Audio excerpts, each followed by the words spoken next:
자, 제7강 지역교회 시간입니다. 교회란 무엇인가? 첫 번째 그 질문부터 한번 생각해 보겠습니다. 자, 교회란 무엇인가? 흔히 교회라 하면은 사람들은 이렇게 십자가 첨탑이 달린 건물을 떠올리기 마련이지만 성경적 의미의 교회는 그런 물리적인 시멘트와 벽돌로 쌓아 올린 건물이 아니라 헬라어로 에클레시아, 불러냄을 받은 무리, 불러냄을 받은 무리라는 뜻입니다. 영어로는 a called out assembly 이런 뜻이 된다는 것이죠. 그래서 세상으로부터 불러냄을 받아 나와서 이 세상과 분리된 그런 무리가 아니라면은 성경적 의미의 지역교회라고는 할 수 없을 것입니다. 근데 이 말을 갖다 오해하셔서 세상으로부터 완전히 나와서 무인도에 가서 모여 살면서 이 종교 생활이나 하면서 살라는 그런 의미가 아니죠. 교회가 세상 체계로부터 불러냄을 받은 목적은요, 세상을 향해서 어떤 것을 증거하고 선포하기 위함입니다. 그래서 신구약을 통틀어서 각 시대별로 소수의 불러냄을 받은 무리들은 이 당대에 정죄받은 세상으로부터 그렇게 불러냄을 받아 나와서 각자가 위탁받은 진리를 증거하고 선포함으로써 그 하나님의 부르심에 순종했다는 것이죠. 자, 그래서 이제 성경 전체를 갖다가 이렇게 한번 통관을 해서 한번 불러냄을 받은 무리가 어떤 무리들이 있었는지를 한번 간단히 살펴보겠습니다. 첫 번째는요, 노아와 그의 가족들이죠. 8명인데 이제 불러냄을 받은 무리, 에클레시아라는 의미에서 첫 번째 실제적인 교회라고 할 수 있습니다. 이 사람들은 이제 하나님의 저주와 진노 아래 있는 세상으로부터 불러냄을 받았고, 또 그 불러냄을 받은 목적이라는 것은 이 당대 사람들이 대홍수로 물에 빠져 죽을 것이라는 것을 증언하기 위해서 그렇게 불러냄을 받았다는 것이죠. 자, 두 번째 무리는요, 아브라함과 그의 친척이었습니다. 창세기 11장 말미에 이래 보면은 이제 메소포타미아 지역에 살던 아브라함이 하나님의 말씀에 이제 순종해서 이 바벨탑을 건축한 자들로부터 이제 갈라서게 됩니다. 그래서 아브라함은 홀로 떠나라는 명령을 받았는데 실제로는 모임 형태의 불러냄을 받지 않았지만은 이제 어떻게 보면 불완전한 순종이었죠, 그죠? 친척들이 함께 따라 나서게 되었어요. 그래서 이제 아브라함과 그의 친척이 그렇게 불러냄을 받은 목적은 그들이 떠난 자체가 하나의 이제 선포고 증거가 되었다는 것이죠. 이 바벨은 혼란과 혼동이라는 뜻인데, 하나님께서 이제 인간들이 인본주의적으로 바벨탑을 쌓고 스스로의 힘으로 또 하늘에 올라가려고 했고, 또 거기 자기 이제 처소를 떠난 천사들과 어떻게 해서든 이제 교류를 하려는 그런 시도를 이제 하려 했다고 우리 바벨탑 공부할 때 잠시 말씀드린 적이 있었습니다. 이런 식으로 그들의 시도를 하니까 하나님께서 그들의 언어를 다 혼잡게 만드셨죠. 이제 그런 것들을 증거하고, 또 이제 당시 그 지역에서 이제 성행하고 있었던 우상 숭배였죠. 세미라미스나 님롯이 이제 그렇게 신으로 숭배되었는데, 그들이 바로 고대 바빌론의 또 이제 주요 종교였고, 또 거기에서는 또 주로 성행하고 있었던 것이 태양을 섬기고 또 달의 신을 섬기는 이런 짓들을 자행했습니다. 그런데 그런 것들이 결국에는 마귀에게 속한 것이라는 것을 이제 증거를 했다는 것이죠.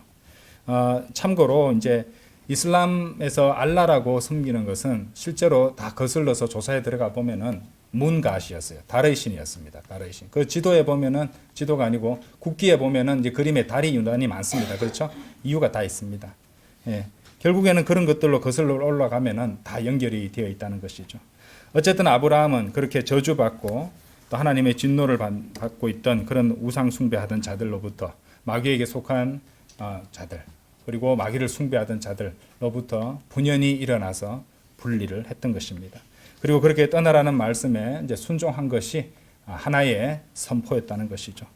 그래서 우리 그리스도인들도 이 성별이라는 것이 굉장히 중요하다는 것을 따지고 보시면은 지금 우리 두 가지 종류의 무리를 봤는데 둘 다 성별을 갖다가 하고 있는 겁니다. 따지고 보면은. 그리고 그것이 또 분명한 메시지가 된다는 것이죠. 그래서 이제 그리스도인으로서 죄 안 짓고 하나님 말씀에 순종하고 살려면은 박해를 거룩하게 살려면 박해를 받습니다. 왜냐하면 그들도 그 메시지를 받은 것이거든요. 내가 틀렸다고 그 행동을 하고 있다고 판단하기 때문에 이제 아주 이렇게 적대적이 될 수밖에 없다는 것입니다. 그리고 그렇게 이제 박해를 받을 수밖에 없는 것이고 또 그것을 통해서 하나님께서 영광을 받으신다는 것이죠. 자, 세 번째 교회는요, 광야 속 교회라고 되어 있습니다. A Church in the Wilderness라고 되어 있는데 사도행전 7장 38절을 한번 열어보십시오. 표현을 한번 보겠습니다.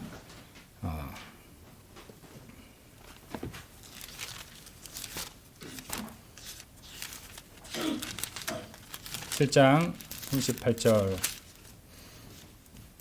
이것이 그니 곧 시내산 속에서 그에게 말한 천사와 함께 광야 속 교회에 있었으며, 그렇죠? 광야 속 교회, 그렇죠? Church in the Wilderness. 우리 조상들과 함께 있었던 자라. 그는 우리에게 주고자 생명력 있는 신탁의 말씀들을 받았느니라. 이렇게 되어 있습니다. 이스라엘 민족을 가리키는 교회죠. 그래서 그 민족이 이제 이집트로부터 불러냄을 받았습니다. 이집트는 세상 체계를 말하는 것입니다. 세상 체계로부터 불러냄을 받았는데요.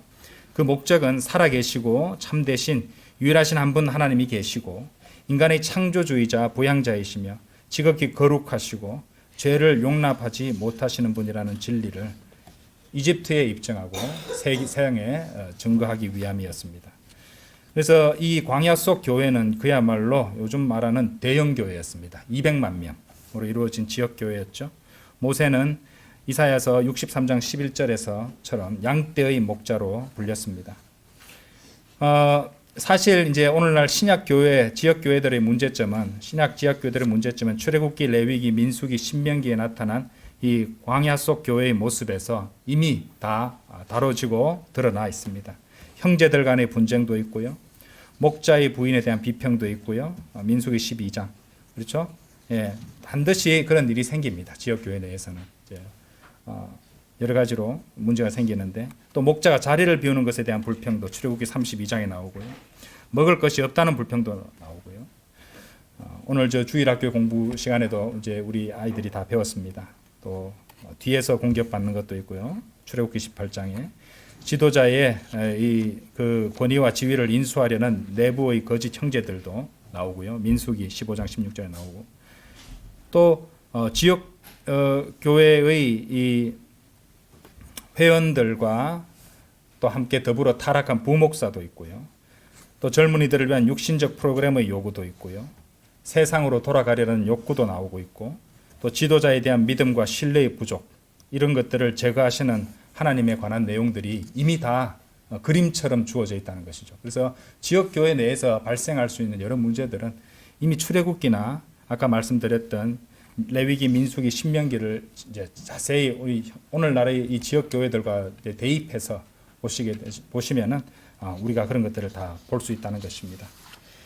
자, 네 번째 교회는요, 불러냄을 받은 무리는요, 12제자들입니다.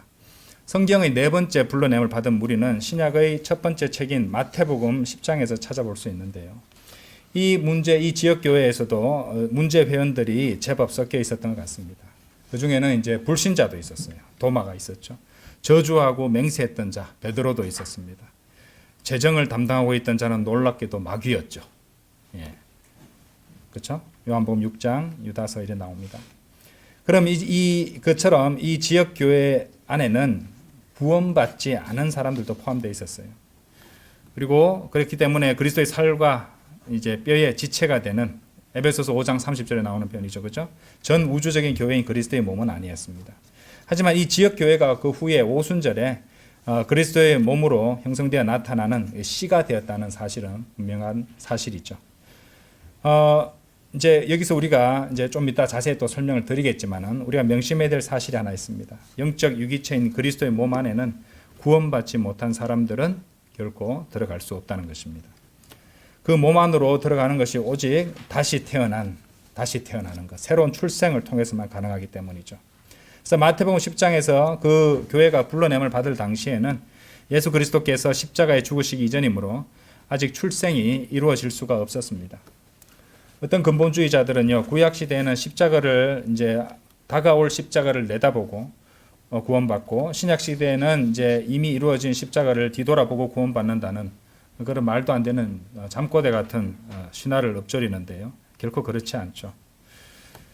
자, 어쨌든 신약 시대에서 신약 성경에서 처음으로 불러냄을 받은 무리는요, 이제 유대인으로 주로 구성되어 있었고, 다분히 초대 교회는 유대인적 성격이 강했습니다. 이 점을 아셔야 되는 것이죠.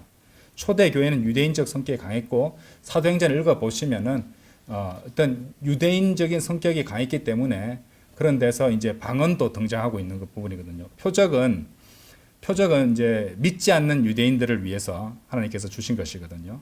그러니까 그렇다 보니까 유대인적 어떤 성격들이 있다 보니까 이런 것들이 있는데, 그거를 갖다가 이제 차차차차 가면서 이제 온전히 전환되고 신약 시대로 넘어오는데, 그것을 사도행전 이제 나오는 내용만 가지고 신약 교회에 지금 지역 교회에 적용한다 보면은 은사주의라든지 뭐 이런 문제들이 발생할 수밖에 없다는 것입니다. 그런 점도 잘 아셔야 된다는 것이죠. 자, 그럼 이 12제자들로 구성된 이 주 예수 그리스도의 교회가 나머지 이스라엘 민족으로부터 불러냄을 받은 목적이 있었을 것입니다. 그것이 바로 무엇일까요? 바로 예수 그리스도께서 약속된 다윗의 아들, 곧 유대인 메시아라는 사실을, 그분이 장차 다윗의 보좌에 앉으실 분이시라는 것을 증언하기 위해서 그렇게 불러냄을 받았다는 것이죠. 이제 다섯 번째 불러냄을 받은 무리는요, 신약 지역 교회입니다. 이제 바로 우리도 포함되는 것인데요. 이 유대인으로만 구성된 그 유대인 지역 교회는요, 이제 오순절에 그때 성령님께서 임하시잖아요. 그 사건이 일어났던 사도행전 2장에 이르러서야 비로소 유기적이고 살아있는 그리스도의 몸으로 드러나게 되었습니다. 에베소서 2장 16절 한번 열어보시죠.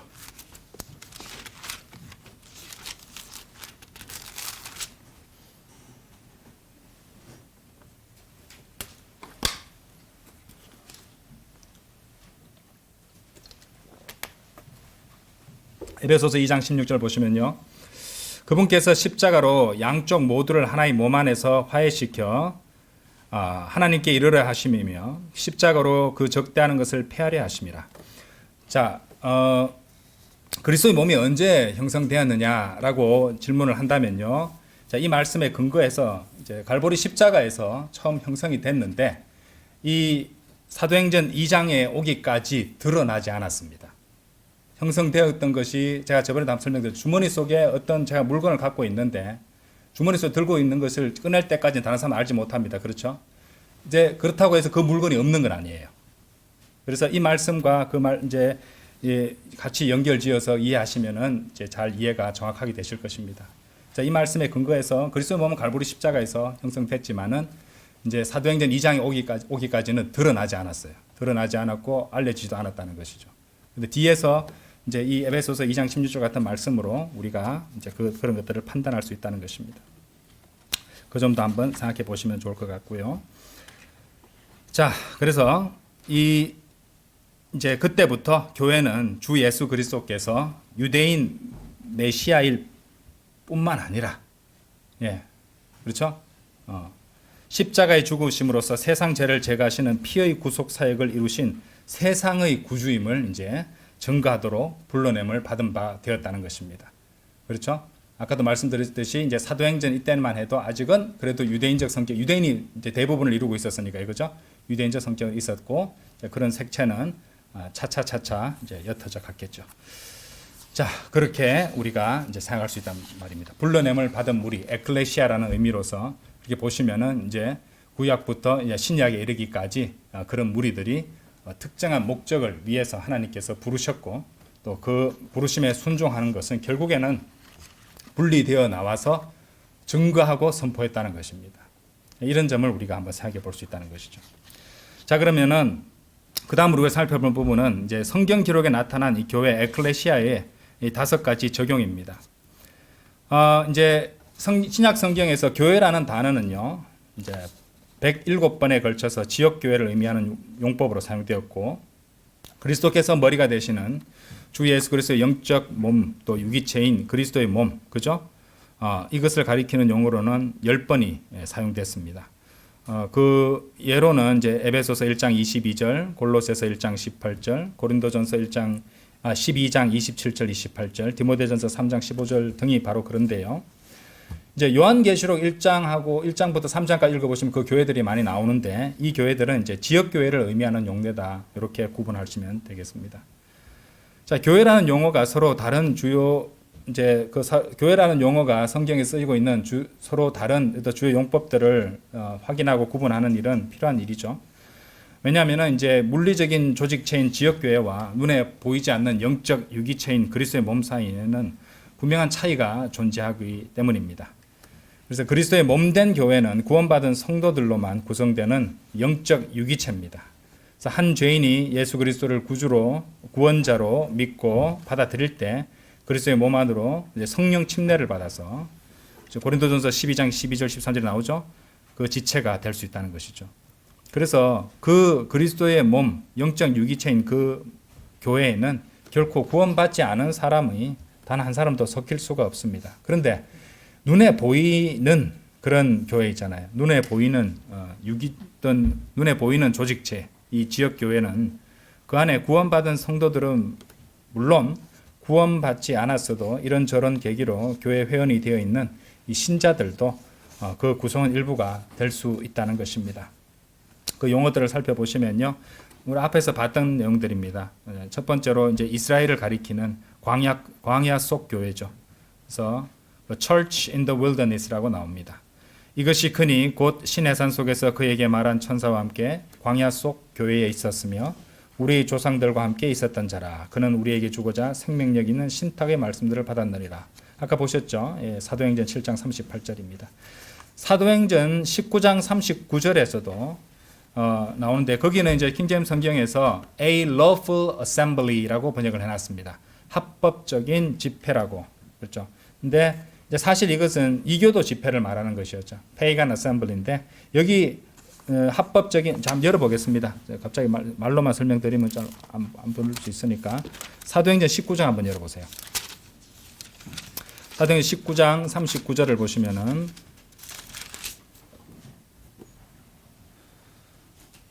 그러나 만일 너희가 다른 사안들에 관하여 어떤 것을 문의한다면 그것은 합법적인 집회 안에서 결정되어야 하리라. 자, 여기는 교회라는 말은 없지만 합법적인 집회라는 단어가 쓰였습니다. 근데 이 집회에 쓰인 단어가 assembly입니다. assembly. 역시 ecclesia라는 이제 단어가 쓰였다는 말입니다. 그런데 킹제임스 성경 번역자들은 이것을 교회로 번역하지 않고 집회라고 번역을 하셔서 구분을 지었다는 것이죠. 바르게. 그래서 ecclesia라는 관점에서 봤을 때 이 사도행전 19장 39절에도 assembly, lawful assembly로 ecclesia가 등장하고 있었는데 이것은 우리가 말하고 있는 교회가 아니죠. 그렇죠? 그 다음에 세 번째로는요, 이제 에베소서 5장 26절입니다.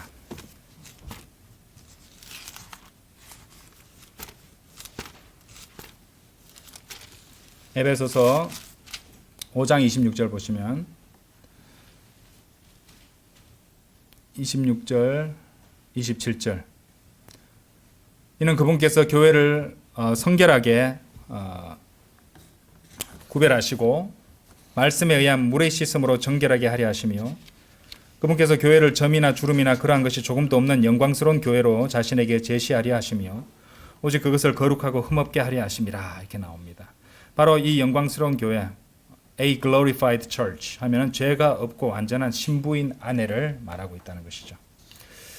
자, 그리고 네 번째로 이제 그리스도인의 지역 모임을 말하는 것이죠. 그렇죠. 지역 교회. 그리스도인의 지역 교회, 지역 모임을 말하는 건데 이제 가장 보편적인 의미로 많이 쓰인 것이고 이건 일일이 찾아보지 않겠습니다. 그래서 지역 교회, 지역 모임을 말하는 것으로 사도행전 15장 3절, 로마서 16장 1절, 또 4절, 5절, 16절, 고린도전서 4장 17절, 6장 4절, 7장 17절, 아까도 말씀드린 계시록 1장에서 3장에 나오는 교회들이 바로 그런 그리스도인의 지역 모임인 지역 교회를 말하고 있는 것이죠. 그 다음에 지역 교회는 당연히 한 개가 아니라 여러 개가 있을 수 있으니까 복수로 많이 나오는데 지금 살펴보는 다섯 번째 지상에서의 그리스도의 몸은 단수 형태로만 나옵니다. 그렇죠? 당연한 얘기죠. 에베소서 1장 한번 열어보십시오. 에베소서 1장 22절 23절.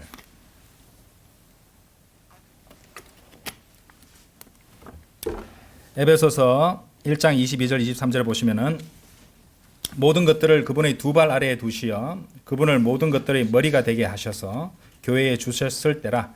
교회는 그분의 몸이요 모두 안에서 모두를 채우시는 분의 충만함이라. 이렇게 되어 있습니다. 그렇죠? 그리스도의 몸이죠. 이거는 복수형이 나올 수가 없다는 것입니다. 자, 그 다음으로 공부할 것이요. 그리스도의 몸으로서의 교회와 이 지역 교회를 갖다가 이제 구분할 필요가 있습니다. 앞서서 잠시 구분해 드렸지만은 7가지 구별점으로 한번 정리를 해 보겠습니다. 첫 번째로 그리스도의 몸으로서의 교회는요. 살아있는 유기체죠. 그에 반해서 지역 교회는 체계를 갖춘 조직체입니다. 다르죠. 그래서 그리스도의 몸된 교회는 살아있는 유기체로서 한 몸을 이루고 있습니다. 에베소서 4장 4절에 나오죠. 그리고 서로 다양한 지체들이 있어서 유기적인 관계를 맺고 서로 간에 영향을 주고받습니다. 근데 지역 교회는 체계를 갖춘 조직체이기는 해도 이제 그 그리스도의 몸된 교회와는 구분을 지어야 되고요. 또 세상 조직체와도 구분을 해야 된다는 것이죠. 앞서 봤지만 이 조직체인 지역 교회 자체도 세상 체계로부터 불러냄을 받아서 그 부르심에 순종하기 위해서 우리가 진리를 증거하고 복음을 선포하고 그렇게 하지 않습니까? 그렇죠? 그런데 세상의 조직체와도 다르긴 다르다 이 말입니다. 자, 두 번째로 그리스도의 몸으로서의 교회는 우리 눈에 보이지 않는 교회죠. 그렇죠? 우주적인 교회고, 그렇죠? 지역 교회는 그에 반해서 이제 모이는 장소도 있고 또 성도들이 있는 눈에 보이는 교회가 된다는 것입니다. 세 번째로 그리스도의 몸으로서의 교회는 단수로 표현되는 하나밖에 없는 교회입니다. 그렇죠? 예. 그런데 지역 교회 같은 경우는 이제 복수로 표현되는 여러 교회들이 될 수가 있다는 것이죠. 그렇죠? 그런 것들을 생각해 보시면 됩니다. 그 다음에 네 번째로 그리스도의 이제 그 몸된 교회는 예수 그리스도께서 그 교회의 머리가 되시잖아요. 에베소서 5장 23절에 잘 나옵니다. 하지만 지역 교회는 이제 목양자, 목자, 목사가 지역 교회를 인도하죠. 거기에는 하나님께서 복음 전도자들, 목양자들, 곧 선생들을 세우셔서 성도들을 세우게 하고, 그렇죠? 또 그 양들에게 본이 되게 하셨다는 것이죠. 지배하고 이런 건 아닙니다. 그렇죠? 본을 보이는 것이죠. 그리스도의 몸된 교회에 관해서는 이제 에베소서 5장 23절에서 이는 그리스도께서 교회의 머리신 것 같이 남편이 아내의 머리이기 때문이라. 그런즉 그분께서는 그 몸의 구원자시니라. 이렇게 말씀하셨고, 지역 교회에 대해서는 에베소서 4장 11절 펼쳐 놓으셨으니까 한번 열어보시죠. 에베소서 4장 11절. 그리고 그분께서는 어떤 이들을 사도들로, 어떤 이들을 예언자들로, 또 어떤 이들은 복음 전도자들로, 또 어떤 이들은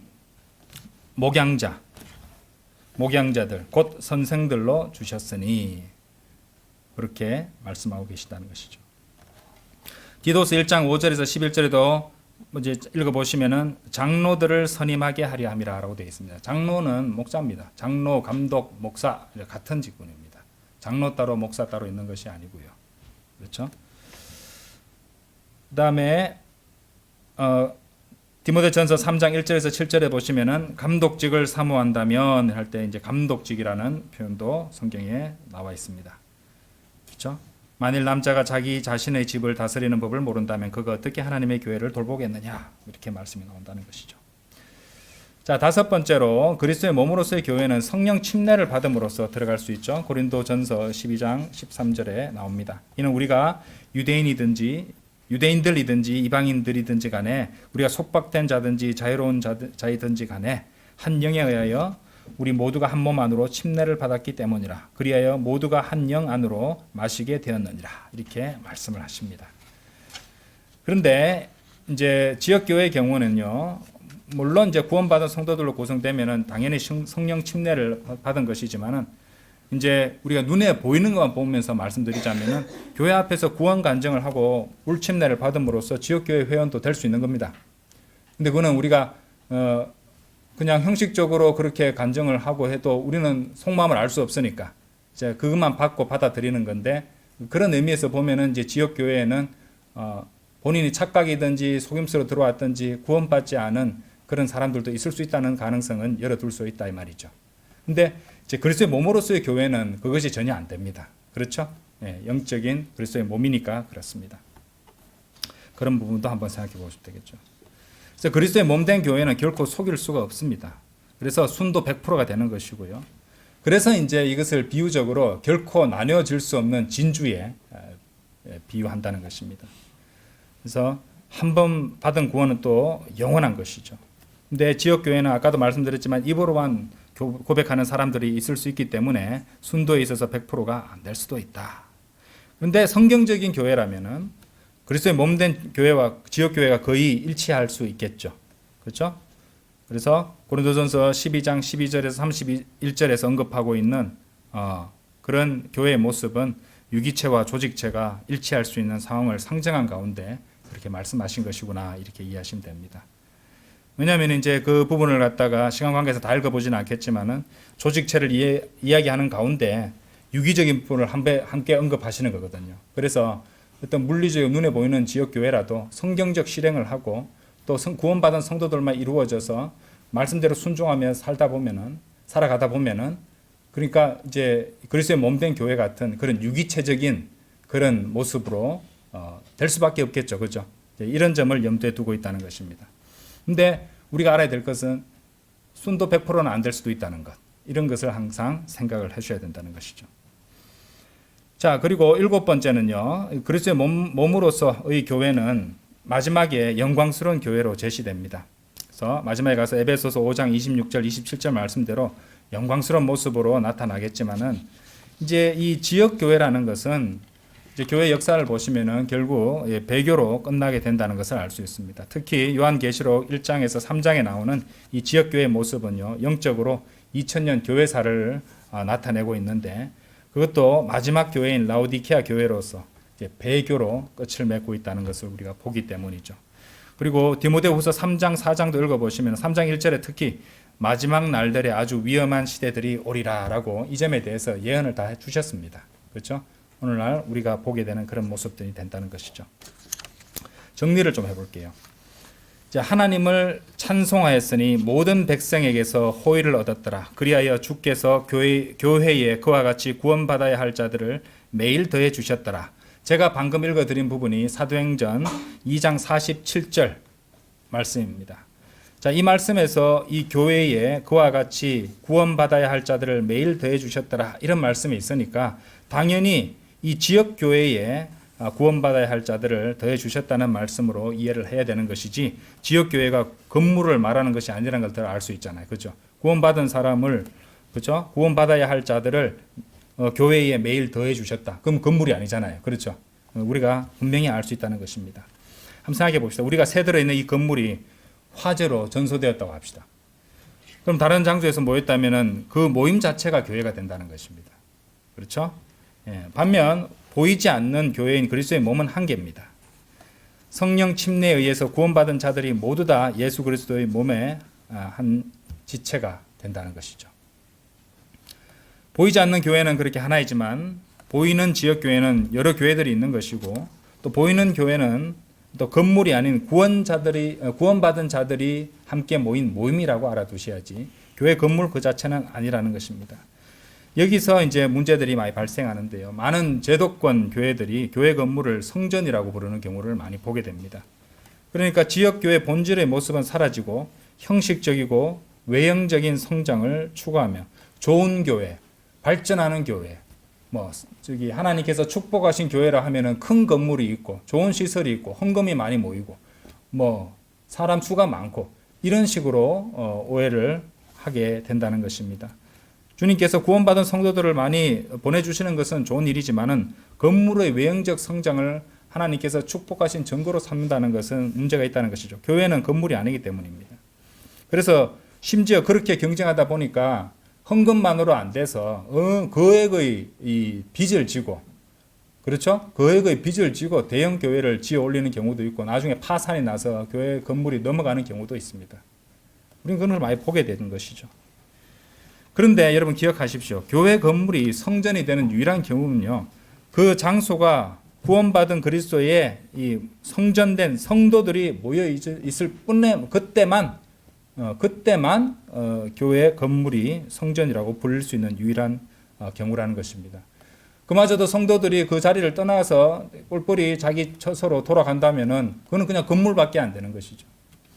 그래서 교회 건물을 갖다가 많이 양보해서 성전이라고 부르려면은 그 안에 구원받은 그리스도의 이제 그리스도인들, 성도들, 그리스도의 성전된 하나님께서 내주하시는 성전된 그리스도인들이 함께 모여 있을 때만 그렇게 된다. 이렇게 이해하시면 될 것입니다. 자, 그리스도의 몸으로서의 교회는 에베소서 1장에서 알려졌고요. 에베소서 5장에서 자세히 묘사되었고 마태복음 16장 18절에서 약속되었으며 갈보리에서 실현되었습니다. 그렇죠? 사도행전 20장 28절 열어보십시오.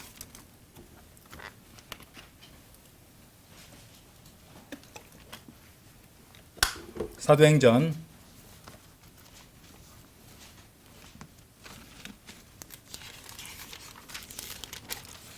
20장 28절.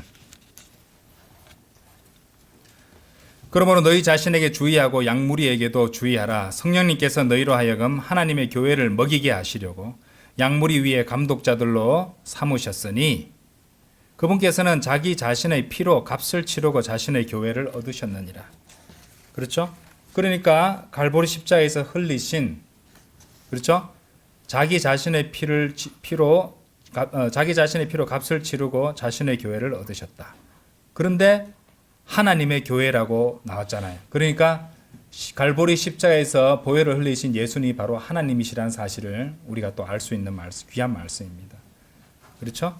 그리고 그 교회가, 그리스도의 몸으로서의 교회가 갈보리에서 실현됐다는 사실을 이 말씀을 통해서도 우리가 알 수 있다는 것이죠.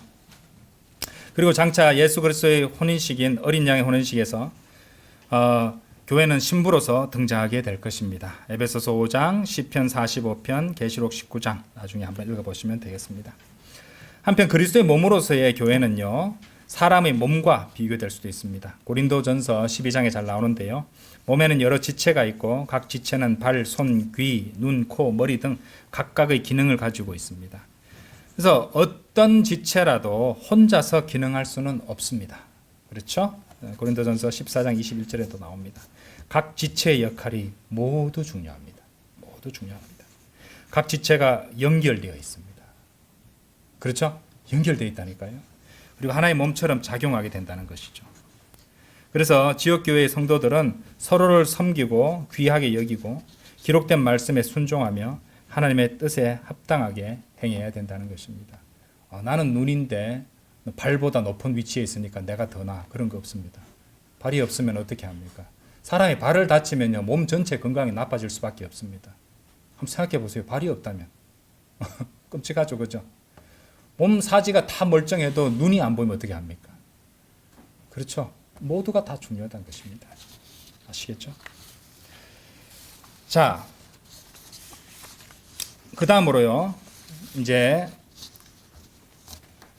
정리를 완전히 해보겠습니다. 이제 성경적으로 불러냄을 받은 이 신약 교회, 그러니까 바이블 빌리버, 우리 침례 교도들의 특징을 르크만 목사님 책에 나온 그 특징들을 제가 설명을 해드리겠습니다.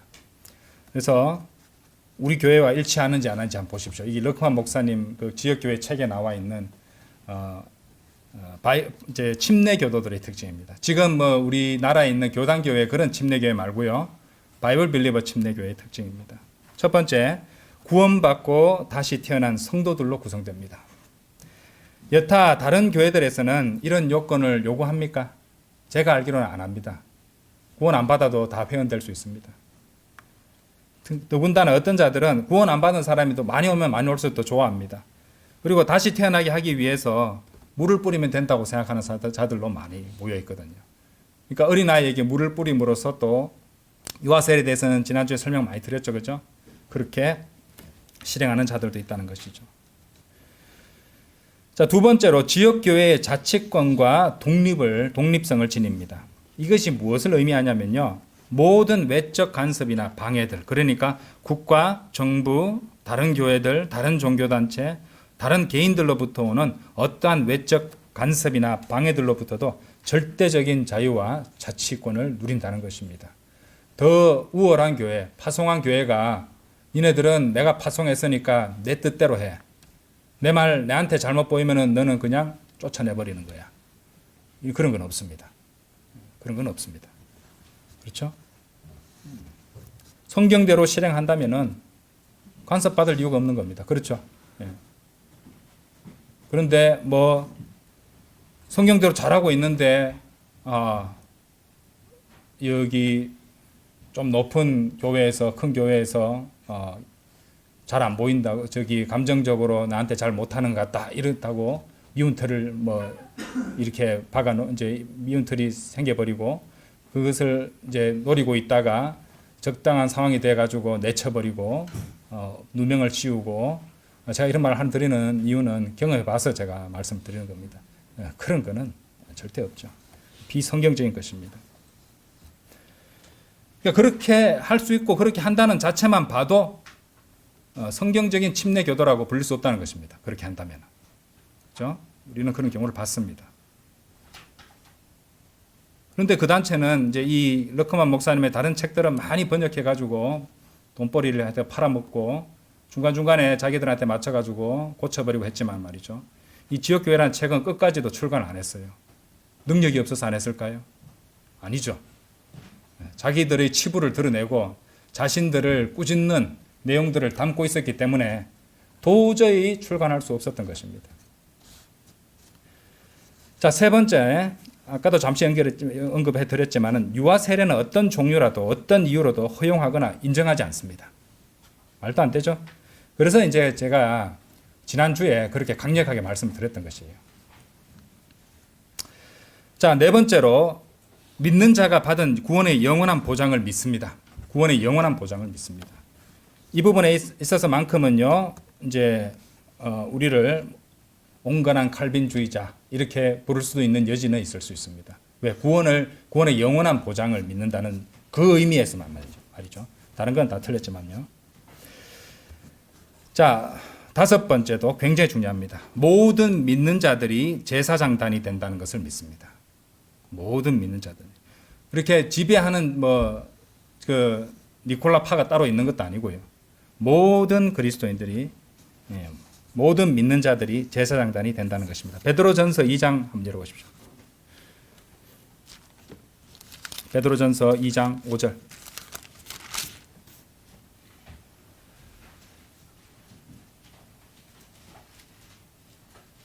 너희 역시 살아있는 돌들로서 한 영적인 집으로 지어지며 예수 그리스도를 통하여 하나님께 기쁘게 받아들여질 만한 영적인 희생 제물들을 바치는 하나의 거룩한 제사장단이 되었느니라. 이 그리스도인들에게 주시는 말씀입니다. 그죠? 근데 이 제사장단은요, 무엇을 바칩니까?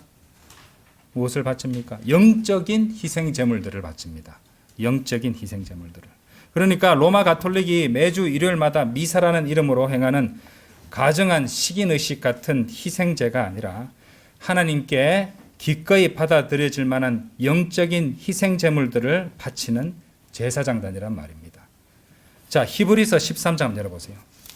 그런 제물이 뭘까요? 구체적으로. 나는 제대로 바치고 있는가? 한번 생각해 봐야겠죠. 13장, 히브리서 13장 15절.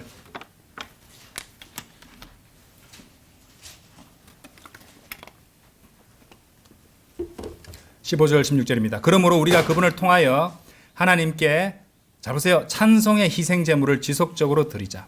오늘 여러분들 그 오전 경배 하시면서 우리 찬송했잖아요. 그죠? 온 마음으로 하셨나요? 기쁘게 하셨나요? 그럼 하나님께 제물 바쳐 드린 것이에요. 형식적으로 부르니까 이런 게 아닙니다. 그렇죠? 정말 하나님께 감사하는 마음으로 온 마음을 다해서. 우리는 한번 생각해 보세요. 우리 모두가 가수처럼 노래 잘 부르는 사람들 아니잖아요. 하나님께서 우리들을 좀 노래 못 부르는 음치도 주셨고, 그렇죠? 또 상대적으로 잘 부르는 사람도 있습니다. 근데 하나님께서는 설령 음치로 부른다 할지라도 온 마음으로 자원해서 기쁘게 드리면은 하나님께서 기쁘게 받아들이시는 희생제물로 받으신다는 것입니다. 우리 서로 다르게 지으셨잖아요. 그죠? 그러니까 하나님께서 마음을 보신다는 것이에요. 그죠? 그 다음에 그것은 곧 그분의 이름에 감사들을 드리는 우리 입술의 열매니라. 하나님께 오늘 감사드렸습니까? 예, 그러면 하나님께서 또 기쁘게 그 희생제물들을 받으시는 것입니다. 이런 것들을 바치는 것이에요. 그래서 지역교회가 중요한 겁니다. 함께 참여해서 그렇죠? 하나님께 그 희생제물들을 바칠 수 있다는 것이죠. 그리고 자 16절도 보세요. 아직 남았습니다. 다만 선을 행하는 것과 나눠주는 것을 잊지 말자. 이는 그러한 희생제물들로 인하여 하나님께서 매우 기뻐하시기 때문이라. 선을 행하는 것.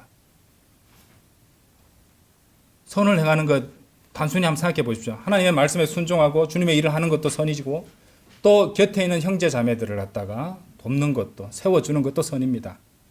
그렇죠? 나눠주는 것도 포함됐네요. 보이시죠? 그죠? 예, 자원하는 마음으로 기쁜 마음으로 주님께 바치고 또 가난한 성도들을 돕는 것들 이런 것들도 하나님께서 매우 기쁘게 받으신다고 말씀하십니다. 그렇죠? 희생제물을 갖다가 하면은 또 떠오르는 구절이 있죠. 로마서 12장 가보십시오.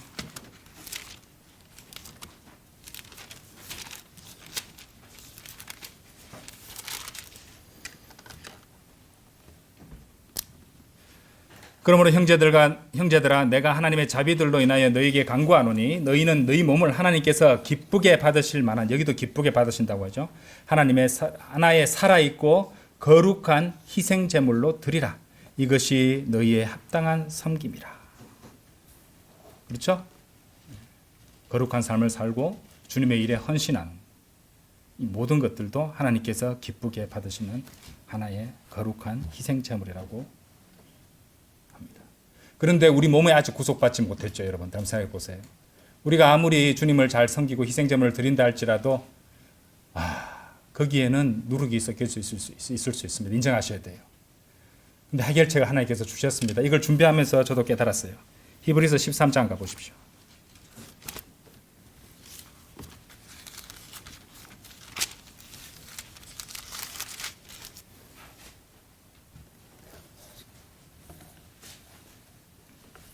아까 읽었는데 여러분 놓치신 분도 있을 것이에요. 13장 15절.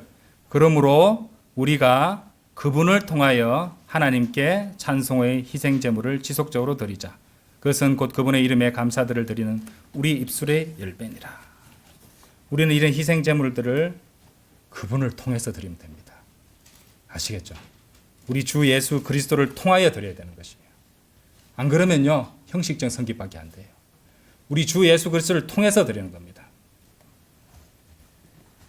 자, 여러분들 실제적으로 이러한 교리를 가르치고 믿고 고수하는 교회가 침례교도들입니다.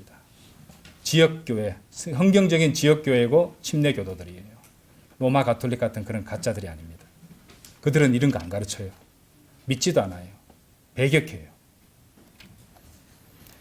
여러분들 침례교도, 베프티스트라는 명칭은 참으로 귀하고 중요한 이름입니다. 우리 교회 이름은 The Cornerstone Baptist Church입니다. 모퉁이돌 침례교회입니다. 그 이름이 붙지 않으면 안 돼요. Baptist Church라는데 Baptist가 붙여야 돼요. 왜냐하면은 그 이름이 붙지 않으면은 그 성도나 그 지역교회가 반가톨릭이라는 교리적 표시가 사라져버리기 때문에 그렇습니다. 우리는 베프티스트라는 이름을 붙이고 있는 그 자체만으로도 로마 가톨릭이 틀렸다는 것을 우리는 배격하고 증거하고 있는 것이에요. 자랑스러운 베프티스트 침례교도라는 명칭은 단적으로 반가톨릭 교리를 또 반가톨릭 교리를 갖다가 증거하고 반가톨릭이라는 사실을 의미한다는 것을 명심하시기 바랍니다. 여러분들 구원받은 바이블 빌리버 침례교도들은 제사장직, 미사, 마리아, 구원계획, 장차올 장래 일들, 지역교회의 리더십, 믿는 자의 그리스도 안의 위치 또는 선교 조직으로서의 교회의 목표와 목적에 있어서 단 어느 것도 단 한 번도 로마 가톨릭과 의견을 같이 하거나 또 동의한 적도 없고 앞으로도 절대로 그럴 일이 없는 교회라는 것입니다. 그래서 우리가 지니고 있는 이 모퉁이돌 침례교회, 침례교도 Baptist Church, 바로 그러한 성경적인 전통을 고수하는 교회라는 것을 알고, 이제 앞으로 이제 지역 교회가 어떤 것인지 더 잘 아셨으니까 주님께서 부르심을 부르신 이유가 있죠, 그죠? 그 부르심에 순종해서 우리 이 세상을 향해서 선포해야 된다는 것입니다. 다음 시간에도 이제 지역 교회에 대해서 좀 더 한 시간 더 공부하도록 하겠습니다. 다 같이 기도드리겠습니다.